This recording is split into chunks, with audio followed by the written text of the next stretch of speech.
Yo, what up? It is week 6 of the RAD Avenger League fantasy football season. It's currently 9:24 a.m. I am halfway through a coffee, about to go to work here in about 30 minutes. So welcome to a early morning, semi-low energy version of the weekly preview. Also, I've not had any water this morning, and I'm a little bit stuffy because it's cold outside. It's finally fall. Finally feels like football weather. It's finally dropped below 80 degrees here in Missouri, and I'm excited, even though it sounds like I'm not. I'm very excited. Love cold weather. Damn, that shit's a mess back there. My Crocs kissing on the mouth. You see that? That's crazy. My big ass smoke jacket back there on the ground, fucking disheveled. Anyway, welcome. Yeah, as always, let's start with just the let's just start with the rankings. I'm gonna fire them up, pull them up here for you. Back on my computer for the first time in a few weeks. New internet, so hopefully this shit uploads quick. Found out the other day I was digging through my files trying to figure out why it was taking so long to upload. I had a little bit slower upload speed, slower internet. B, for some reason my fucking video files are like 30 gigs, so I don't know what's going on with that. So I'm gonna be toying around. If it looks like shit, let me know. I'll switch some settings back, but I'm sure it'll look fine. Anyway, Cameron sitting solo, first place, 4-1. Just like we all predicted. The second lowest scorer in the league is 4-1 in first place, and then we have a whole bunch of 3-2s rounding out what would be the playoffs if it ended today. Starting with Wade, then John, then myself, then Dawson. After we split our little 2-game series. And Clay rounding out the 3-2s. And then the outside looking in, if the playoffs were to start today, are your 3 highest scoring teams of the year. So Charlie, Andrew, and then Tim in 9th place, and then all the way down 0-5. Just a brutal season so far is Raleigh Pool. Ooh, excuse me. Sorry, I just ate some yogurt with some berries. Acid sitting, right up here, along with the coffee. So yeah, let's go over. Let's see what let's see what kind of waiver action we had this week. I do hate that the website doesn't actually show you what people spent. I don't think. Yeah, it doesn't.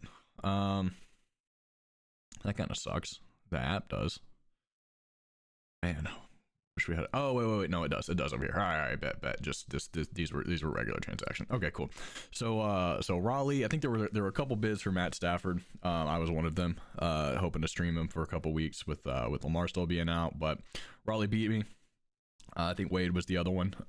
Dropped $15 on Matthew Stafford. Of course, he's playing the Ravens this week.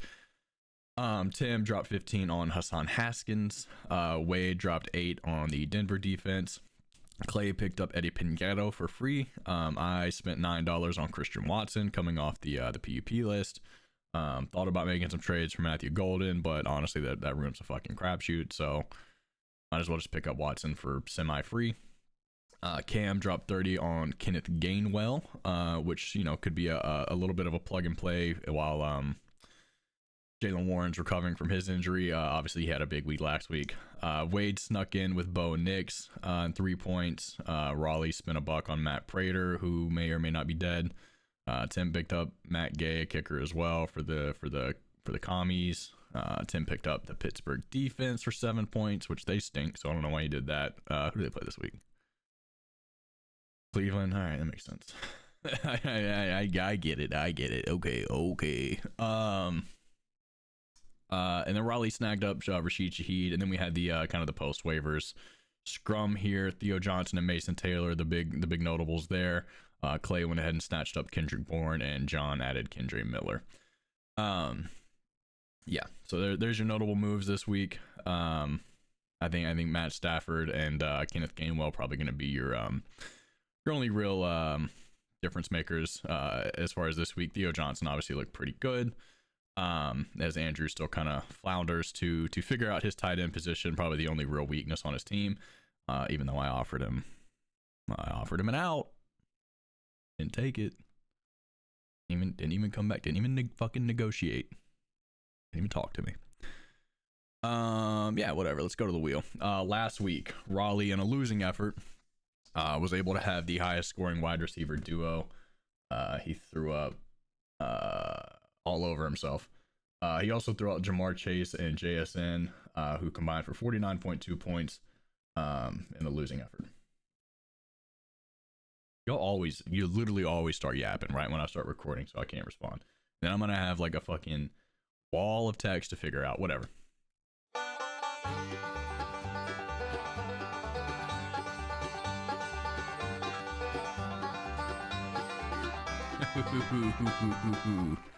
Okay, so we get the nail biter of the week award. Smallest margin of defeat. So just know that your heartbreak this week has a chance to turn into $10. And with a did I actually open this tab twice? Whoops. Oh well. I don't need to see all that. With the doubleheader on Monday night, that could get really interesting. Excuse me. All right, let's get into the matchups here. Yeah, I stopped doing the whole start with first place. Well, I was for a while because I was in first, but I'm just gonna do it in the order they present it to me, which means I'm always going first. After 2 weeks, I finally get a new opponent. I don't have to play Dawson again. Obviously, we split. We went 1-1 in that series, mostly due to Dawson's entire team being injured and on bye. So not necessarily due to my skill as a fantasy football manager. Yeah, my team's dealing with a lot of bullshit right now. Got a couple injuries. Both of my starting receivers have questionable tags, and I don't have replacements for them. So this could get really interesting really fast. I think they're probably fine. In fact, shoulder injury, was limited to practice. Not too much of a concern. Okay, cool. And I know I saw Quentin Johnson had a hamstring. He's probably fine.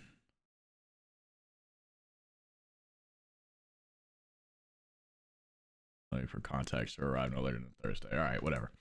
Yeah, so both of my starting receivers have questionable tags, and I don't have replacements because Mike Evans is hurt. Ricky Pearsall is hurt. Probably not going to play this week. Could start Christian Watson. I could absolutely do that. But yeah, if neither one of them can go, I'm probably gonna have to look at packaging some dudes up, making a big trade, which I've been trying to do. People won't fucking respond, or get trigger shot, whatever. We have a battle of my boys. It's Justin Herbert versus Josh Allen. Both of them have very, very reasonable matchups. What is Atlanta looking at right now? Number 4 against quarterbacks. Never mind, I forgot their defense is good. But Josh Allen off of probably the worst, easily the worst performance of the season so far, losing to the Patriots in prime time on Sunday night. Pretty embarrassing for that team as a whole. Kind of look for them to bounce back. They're heading down to Hotlanta this week. Justin Herbert gets the Dolphins, who are just abysmal on defense. And, if there's a team that if your O-line's banged up against and you wanna kind of make a play, make a run and get back on track, the Dolphins are right up there on my list. So I kind of look for him to get back on track this week. He had that big opening week. They started out 3-0, and then he's kind of been on a lot of injuries. They've kind of been on a downturn. But no Najee, no Omarion. They're probably gonna have to lean on the pass game a little bit. Wide receivers are reasonably healthy. I mean, Quentin's got the questionable tag. Obviously, I talked about that. But, all those guys are still there. You just gotta protect them. Getting into the running back matchups here, Josh Jacobs against Cincinnati is absolutely terrifying. Ashton Jeanty against Tennessee is less terrifying, but I'm not thrilled. Oh my god. Why did I think Tennessee's run defense was better than that? That's bad. Really going to be a stoppable force versus a movable object when we see the Raiders O-line go up against the Tennessee run defense. Now on the other side, Derrick Henry obviously going up against a stout run defense and the Rams. No Lamar Jackson to open things up for him. Legitimately, if I had any other option, I probably wouldn't be starting him this week, but I don't. So he's in the starting lineup. Now I do like my other matchups: Christian McCaffrey and Quinshon Judkins against the Steelers. Steelers have shown that they can be run on. Jordan Mason had a good week a couple weeks ago. Breece Hall obviously dominated him in the opener, so they can be run on a little bit. And Christian McCaffrey, I mean, he's just gonna get 500 targets a game. I think Juwan and Pearsall are both still out. They're going against Tampa Bay, who's kind of middle of the pack in run defense or against running backs anyway, but you really don't even consider Christian McCaffrey a running back. I mean, he's an extra option out of the backfield. That's it.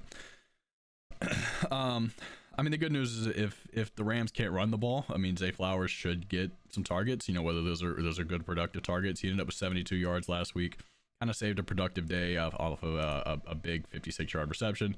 The Ravens are just begging for the bye week, which is next week. So, I'll be having to deal with that when it comes to it as well. And on the other side, you got Debo against Chicago, which if there is a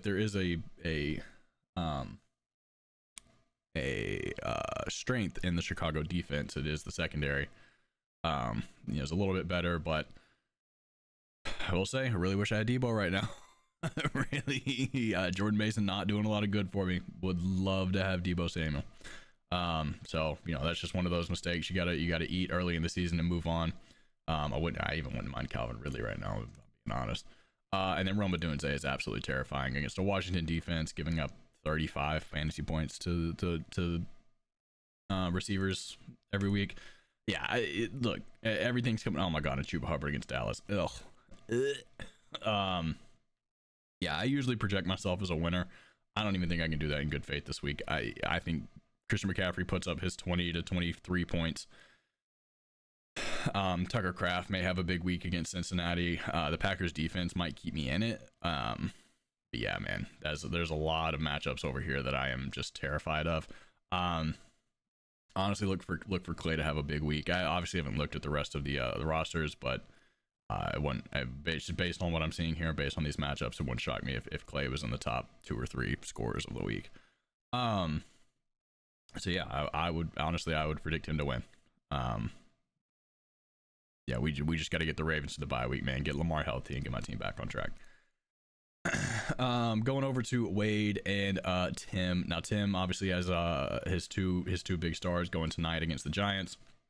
And Jalen Hurts and Saquon Barkley. Saquon, yeah, I mean he's been putting up 16, 15 points. He's had one off week. Obviously it's not the 20 to 28 points he was popping last year, but I mean very very very good production, especially when you consider he got him as a second round pick. And Jalen Hurts, despite being dog shit, this is what he does every year, despite being not a good quarterback, is putting up 20 points a week. It's just kind of what he does. Rushing is a bitch. Keeps him in it. Now Stinky Bo Nix on the other side against the Jets, who are we're supposed to be leaning on their defense this year with Aaron Glenn, a defensive head coach, even though I don't think he's ever coached a good defense. Giving up the 27th most points to giving up 20 points a game to quarterbacks on average right now. Now that game is in London.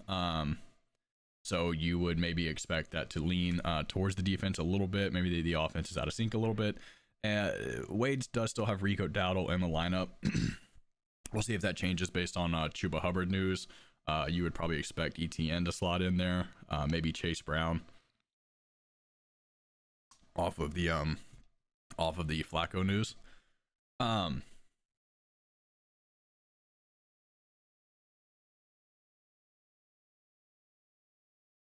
I was trying to coach some shit up. Anyway, Devon Achane against the Chargers. Chargers are extremely injured. Normally, I would hate that matchup, but Chargers are injured. Achane gets fed. Let's see. Let's look at the rest of this. You got Amon-Ra in a tough matchup against Kansas City. You got Jalen Waddle. Now, Jalen Waddle being the only target there. Honestly, wish I had Jalen Waddle too. I would love Jalen Waddle right now. Yeah. So I once again, just a great strategy in the draft and just not enough patience to let the chips fall where they may. Your boy's desperate. Send trades left and right. We got Ted McMillan against Dallas. That could be spicy. Obviously the leading receiver, leading target getter in Carolina. You're still hampered by Bryce Young. But if there's a team that you're gonna just eat against, it's gonna be Dallas. Um, let's see. Oh, Devontae Adams against Baltimore. God damn, DK Metcalf against Cleveland. That's not a matchup you love to see. Now Cleveland can stop the run, so you kind of default to throwing the ball. We'll see if Aaron Rodgers can cook against that defensive front. Let's see. What do the projections have for us here? They have Tim winning 114 to 108. Now there's kind of tough to predict because if Rico Dowdle is the starter, if Chuba Hubbard can't go for whatever reason, and you get that matchup against Dallas, I do like Wade to win here. As it stands now with Chuba playing, or at least projected points, filling in ETN against Seattle, don't love that, and Chase Brown, and just again, especially against Green Bay, don't love that.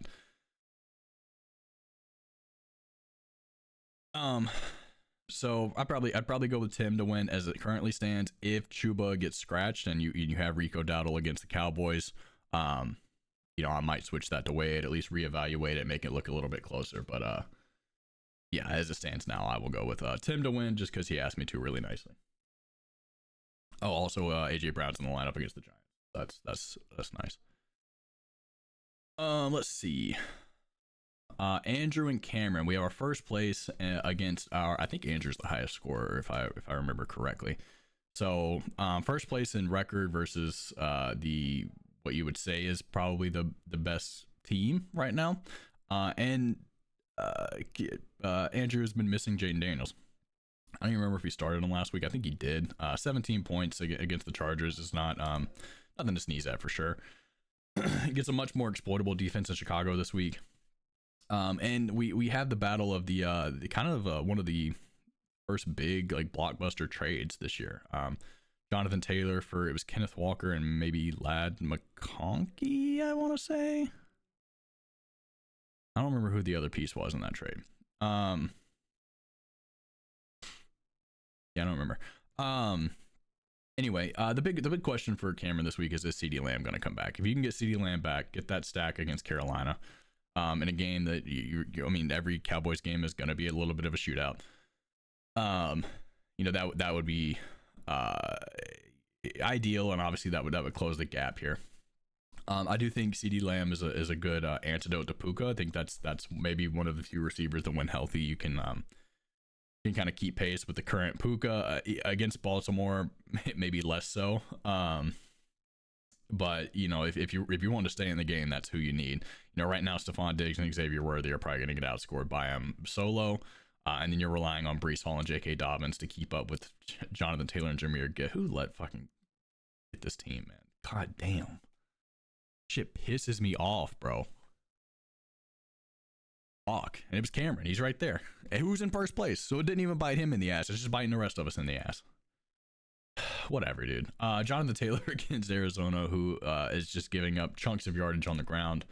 Jahmyr Gibbs. Now, at least he gets a tough matchup in Kansas City, kind of. They're not even a good run defense anymore. What the fuck, dude? And on Sunday Night Football against the Chiefs, the Lions are going to be pulling out all the fucking tricks. So that Gibbs is getting the ball in funky ass formations. He might throw a touchdown pass. It's gonna be some fucking bullshit. Once again, I talked about Andrew's weak point being the tight end position. We'll see if he's brave enough to slot in Theo Johnson tonight. We'll see if maybe Zach Ertz against Chicago is not a terrible matchup, and he's productive enough. You want 5 to 10 points out of your tight end is enough if the rest of your team is good, and the rest of the team is good. On the other side, oh wow, this is gonna be a big Sunday night game because you got Sam Laporta and David Montgomery also going against Kansas City.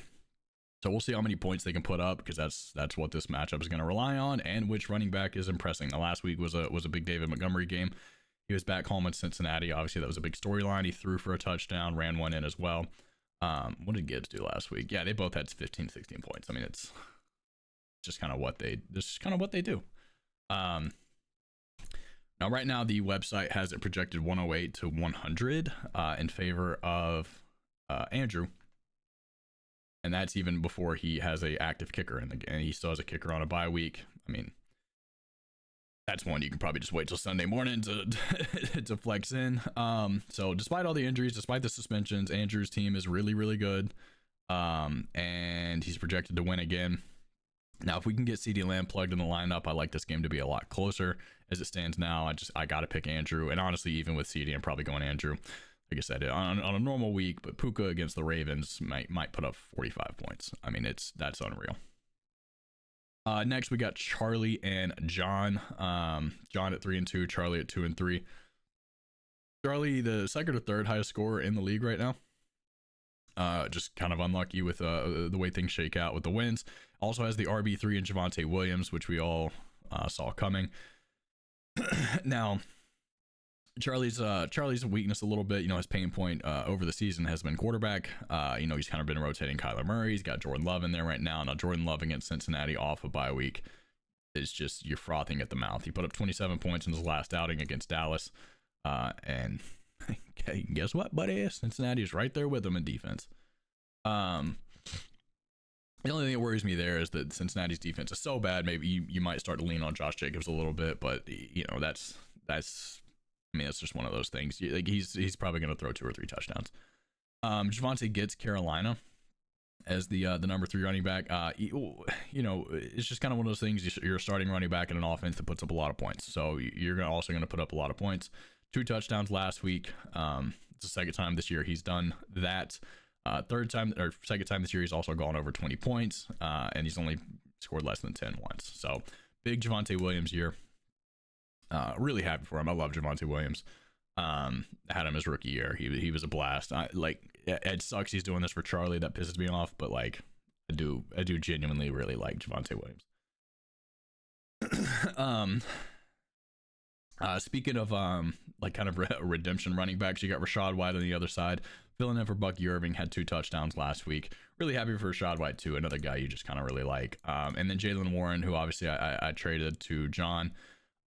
Missed the London game. Had to bye to kind of recuperate. He does get a tough matchup in Cleveland this week, so we'll see if John pivots there. I don't really think he has another option with Amarion going down. So yeah, I mean, you're probably just stuck with Jaylen Warren there. You're just praying for a touchdown. Now in the wide receiver slots, Garrett Wilson obviously has just kind of come along. The Jets stink, but at least Justin Fields is getting the ball. He's had a touchdown in 4 or 5 games this year. He is a little bit touchdown dependent as far as giving you productive scores. The one game he didn't have a touchdown, he scored only 7. But it's him and Breece Hall. So the odds of him scoring a touchdown as long as the Jets are moving the ball is pretty high. And Emeka Egbuka just continues to shine. 27 points last week. He has had a touchdown in 4 or 5 games as well, and had multiple touchdowns in the opener. He's gone over 100 yards each of the last 2 weeks. Had 163 last week in a monster game. Yeah, he's just the guy. And you still don't have Chris Evans. Shout out Captain America, dude. Still don't have Mike Evans. Chris Godwin looks like he really hasn't found his footing quite yet. Yeah, 26 yards. Exact same production in 2 games. He had 26 yards for 4.1 points. Which what's the math on that? That's 3 receptions for 26 yards twice in a row. Honestly, pretty impressive. So we'll see if he can kind of get going. It looks like he is sitting out of practice. So that might be, that injury kind of might be flaring up a little bit. So if he's out again, you're just looking at another Emeka Egbuka show. And obviously the resurgence of Darren Waller in the Jonnu Smith role last week.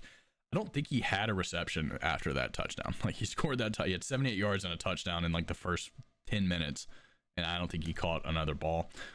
He did not practice Wednesday. It looks like it was just rest. He is 70 years old, but he looks like he slotted in, fit right in that defense, or right in that offense. And it looks like he's an important piece for Miami going forward. Now, the website has this projected as our will winner of the week. It's 103.6 to 103.4 in favor of Charlie. I love the quarterback matchup here. Mahomes against Detroit. He's probably gonna have to put up a lot of points to keep up with them. We'll see if the Chiefs can kind of get back on track. I mean, honestly, yeah, it's very even. I think John has the tougher of the running back matchups with the 49ers and the Browns. And then you look over and it's Denver and the 49ers for the receivers on Charlie's side. So it's going to be very interesting. I think a lot will hinge on Devontae Smith and what he does tonight. I'm probably going to go with Charlie to eke this one out. I think I like the look of his like lineup consistently a little bit better, but like neither one of these wins are gonna shock me. Not that anything shocks me. It's fantasy football. It's all a fucking crapshoot. But yeah, I think if I was putting money on it, I would go with Charlie. But honestly, I probably wouldn't put money on it. I'm just gonna sit back and enjoy. And that brings us finally to Raleigh and Dawson. Dawson obviously coming off a pretty rough week last week. Both of his starting running backs were on bye. He lost Tyreek Hill for the season. His team looks like it's healthy, or well, it's intact again, right? You got Baker back in the lineup against San Francisco. Baker's just been a fucking dog. Put up 26 last week. So you know you're just gonna trust him, throw him in, and you got your starting running back back. You got DeAndre Swift. He's whatever. He's a starting running back in the NFL. He gets you 10 points, which is all you can really ask for. And then obviously you've got Bijan, who despite being on a bye week is still running back 7. I mean, just dominates touches, is easily the best running back in football right now. Some people would say Jonathan Taylor. I would still go with Bijan as far as just like pure talent for talent. Fantasy wise, I'd probably still rather have Jonathan Taylor, but just as a talent running back, Bijan is unreal. Now on the other side, I really want to Matt Stafford this week against the Ravens. God, that matchup is just so juicy. I mean, Puka and Devontae are just gonna go off the fucking wall. So as far as like comparing quarterbacks, I think they both have good weeks, but Matthew Stafford, I mean, that's just disgusting. Now Travion and Scatabo, you got 2 rookies here. Scatabo tonight against Philly. You know, obviously he's become the bell cow there because of injuries in New York. Going up against the Philly defense, who hasn't been quite as formidable against the run. Obviously, they were missing Jalen Carter. What's his name? Guy who spit. I don't know why I can't remember his name. Probably because I haven't had my fucking coffee. Y'all talking to me before I had my coffee, man. But yeah. So you know, expecting to put up points. They lean heavy on him with a young rookie quarterback in there. Travion Henderson still hasn't had his breakout role yet, despite Ramondre fumbling every fucking carry he gets. You know, apparently, obviously, you're worried about like pass blocking and things like that, especially with a questionable line. 3.7 points last week. It does get New Orleans, so if you're gonna have a breakout, this is probably the week to do it.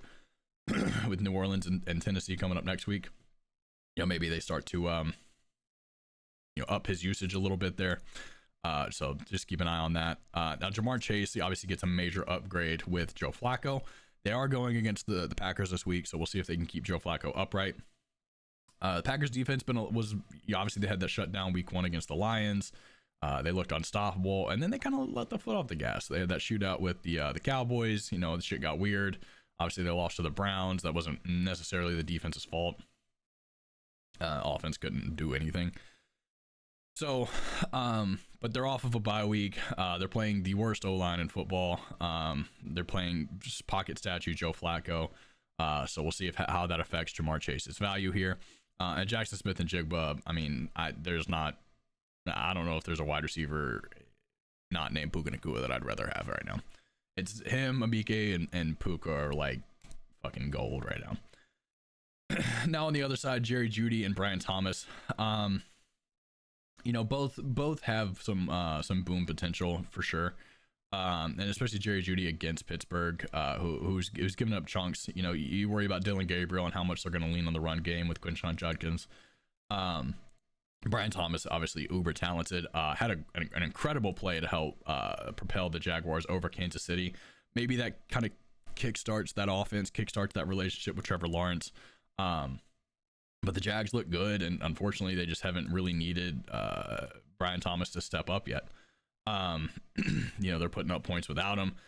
You can imagine what that offense would look like if they could get somebody like him fucking going, but it just hasn't been 100% necessary yet. So we'll see if they can get back in rhythm there. But that's kind of, you know, I'm kind of dealing with it as well. That's kind of the price of having two good running backs, is your wide receiver core just tanks. So yeah, maybe that's just future strategy for myself and Dawson to keep in mind on draft day. Now the website has this projected as a 103 and a 99 a victory for Dawson. I would probably go with Dawson as well. Now Jamar Chase, obviously, Jamar Chase and Jackson Smith and Jigba are going to be the guys that if Raleigh can pull this off, that's who you look to, right? And JSN, obviously with a better matchup against Jacksonville. I just don't think Jamar Chase and the Bengals are going to be able to do much against the Packers, especially coming off a bye week. Micah Parsons is hungry. So I would still go with Dawson to win this one. Wow. Talk too much too early in the morning, man. It's gonna be a long day at work. Yeah, dude. Did I watch any movies this week? Yeah, I did. I watched Eraserhead. I don't necessarily know that it's a movie I would recommend. Like it'd be a tough recommendation just because it is a little bit I hate using the word weird just because it kind of becomes this like catch-all, but it's a fucking weird ass movie. I did enjoy it. I like kind of it's one of those where you kind of respect the artistic vision. Obviously it's David Lynch, and you kind of get into this with a lot of directors being their most pure in their first movies. Like that's, you know, you talk about like Tarantino with Reservoir Dogs, like that is fucking Tarantino. You know, Nolan with Memento. I know he had some movies before that, but like that was his breakout, and that is a very fucking Nolan movie. Like he's not holding anything back. You know, Spielberg with Jaws. So it's very much David Lynch, and like pure David Lynch is just like off the fucking walls. So it is a little bit of a tough watch. Obviously it's black and white. The sound's not great, but I enjoyed it. It's an hour and a half long. It's not crazy long. It's disturbing. It's off-putting. You know, I definitely thought about it for like 5 days after. So if that's what you're looking for in a movie, sure. I did start Twin Peaks last night. Saw it probably 10 years ago. So kind of this kickoff into the David Lynch universe. Twin Peaks, obviously a lot more palatable than Eraserhead. But very good. You know, the score's crazy. The performances are good. It's also, you know, it's got a little bit of that, you know, weirdness like under the surface. What the fuck is going on? David Lynch quality to it. So a big Twin Peaks fan. And the Rocky Horror Picture Show, dude. I've been on record, not a musical guy. But this, like that one, it's just like kind of takes on like it is a musical. For sure. I'm not gonna sit here and say it's not a musical. It's 100% a musical. Just like the way it kind of goes up, like it does feel like a theater production. And obviously I saw it in a movie theater, which helped a lot. I think sitting at home, I wouldn't have really cared for it that much. But like seeing it on the big screen, seeing it in Dolby Cinema, the sound was incredible. The songs, there's some fucking bangers in there. Obviously Time Warp is a classic. The opening like credit sequence really just kind of locks you in from the beginning, and seeing the lips on the black screen singing like that in Dolby Cinema was just beautiful. There's one shot towards the end where he's, spoilers for Rocky Horror Picture Show, a 50-year-old movie if you haven't seen it, but it's the shot where he's in the pool and he's kind of in the float, like floating around, and there's the touch of Adam, what is it called, the Sistine Chapel painting where God is touching Adam's finger and he's like sitting in the middle of it. Just one of my favorite shots I've ever seen. So once again, I don't think I'll ever sit down at home and just like throw that movie on, but like anytime, it's gonna be one of those movies where anytime I see like a theatrical release, I'm gonna at least think about going. It was a phenomenal way to get October kicked off. Yeah, just a big fan all around.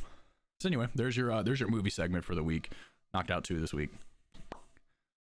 All right, good luck. We'll see y'all next week. Love you. Bye.